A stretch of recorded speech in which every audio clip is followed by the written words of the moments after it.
नमस्कार मित्रांनो, चला अभ्यास करूया. आज आपण पार्ट्स ऑफ कॉन्स्टिट्यूशन समजून घेणार आहोत. पार्ट्स ऑफ कॉन्स्टिट्यूशनमध्ये आपल्या कॉन्स्टिट्यूशनचे किती पार्ट्स आहेत हे आपण बघणार आहोत आणि ते आपण एका ट्रिकच्या माध्यमाने इझी करून बघूया. तर आपल्या ट्रिकचं नाव आहे इंडियाज फ्युचर. इंडियाज फ्युचरमधल्या प्रत्येक लेटरला आपण ट्रिक बनवून त्याचा यूज करूया. फर्स्ट ट्रिक आहे इंडियाज आयडेंटिटी. त्यामध्ये दोन पार्ट्स आहेत, पार्ट 1 आणि पार्ट 2.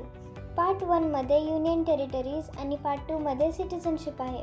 हे आपल्याला इंडियाच्या मॅपबद्दल आणि इंडियाच्या सिटिझनशिपबद्दल सांगतं की इंडियामध्ये कोण कोण राहतं. नेक्स्ट आहे नॅचरल राईट्स. त्यामध्ये पार्ट 3, पार्ट 4 आणि पार्ट 4A येतं. पार्ट 3मध्ये फंडामेंटल राईट्स, पार्ट 4मध्ये डायरेक्टिव्ह प्रिन्सिपल्स आणि पार्ट 4A फंडामेंटल ड्युटीज असं असतं. पार्ट 4A म्हणजे ते न्यूली ॲडेड आहे. हे आपल्याला सिटिझन्सच्या अधिकार आणि त्यांच्या जबाबदारींबद्दल सांगतं. नंतर आहे डी पासून डेमोक्रॅटिक फ्रेमवर्क. ह्याच्यामध्ये पार्ट 5 आणि पार्ट 6 येतं. पार्ट 5मध्ये युनियन गव्हर्नमेंट आणि पार्ट 6मध्ये स्टेट गव्हर्नमेंट येतं. ह्यामध्ये आपल्याला फेडरल सिस्टममध्ये पॉवरचं डिस्ट्रीब्युशन दाखवलं गेलं आहे. ह्यानंतर आय पासून इंडिपेंडंट टेरिटरीज. यामध्ये पार्ट 8 युनियन टेरिटरीज येतं. युनियन टेरिटरीज ह्या सेंट्रल गव्हर्नमेंटनी कंट्रोल केलेल्या आहेत. नंतर आहे ए पासून आम आदमी गव्हर्नन्स. यामध्ये पार्ट 9A आणि पार्ट 9B येतं. पार्ट 9मध्ये पंचायत, पार्ट 9A म्युन्सिपॅलिटीज आणि पार्ट 9B कॉपरेटिव्ह सोसायटीज येतं. हे सगळे लोकल गव्हर्नमेंट्स आहेत जे विलेजेस आणि टाउन्समध्ये काम. नेक्स्ट आहे शेड्यूल्ड एरियाज अँड रिलेशन्स. यामध्ये पार्ट 10 आणि पार्ट 11 आहे. पार्ट 10मध्ये tribal and scheduled areas, part 11मध्ये सेंटर स्टेट रिलेशन्स येतं.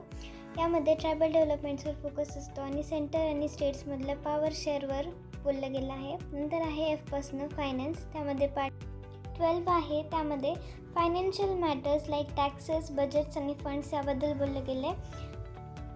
नंतर आहे युनियन सर्व्हिसेस अँड ट्रायब्युनल्स. यामध्ये पार्ट 14 आणि पार्ट 14A दिलेलं आहे.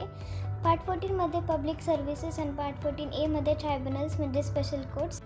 पब्लिक सर्व्हिसेस म्हणजे सिव्हिल सर्व्हिसेस आणि ट्रायब्युनल्स म्हणजे कोर्ट्स ज्यांचं वर्क फास्ट असतं. नंतर आहे trust in elections and equality. यामध्ये पार्ट 15 आणि पार्ट 16 येतं. पार्ट 15मध्ये इलेक्शन्स आणि पार्ट 16 म्हणजे special provisions for SC, ST आणि OBC. याच्यामध्ये फेअर इलेक्शन्स आणि इक्वल ऑपॉर्च्युनिटी सगळ्यांना कसं देता येईल याबद्दल इन्फॉर्मेशन दिली. नंतर आहे unity in emergency and language. यामध्ये पार्ट 17 आणि पार्ट 18 दिलेलं आहे. पार्ट 17 ऑफिशियल लँग्वेजेस आणि पार्ट 18 एमर्जन्सी प्रोव्हिजन्स. यामध्ये प्रेसिडेन्शियल रूल बद्दल बोललं गेलं आहे. यानंतर आहे आर पासून रिफॉर्म्स अँड चेंजेस. यामध्ये पार्ट 19 आणि पार्ट 20 दिले गेले आहे. पार्ट 19मध्ये मिसलेनियस आणि पार्ट 20मध्ये अमेंडमेंट प्रोसेस दिली आहे. ज्या गोष्टी बाकी कुठे बसत नाहीत त्या मिसलेनियसमध्ये दिलेल्या आहेत. आणि अमेंडमेंट प्रोसेस म्हणजे आपलं कॉन्स्टिट्यूशन एक लिव्हिंग डॉक्युमेंट आहे, ते नेहमी चेंज होत राहतं, तर त्याची प्रोसेस अमेंडमेंट प्रोसेसेसमध्ये दिलेली आहे. नंतर आहे एंड अँड एक्सेप्शन्स. यामध्ये पार्ट 21 आणि पार्ट 22 दिलेले आहे. पार्ट 21मध्ये टेम्पररी अँड स्पेशल प्रोव्हिजन्स आणि पार्ट 22मध्ये short title, start date and repeal. यामध्ये कॉन्स्टिट्यूशनची बिगिन डेट आणि एंड डेट दिलेली आहे. नंतर आहे काही लेफ्ट ओव्हर गोष्टी.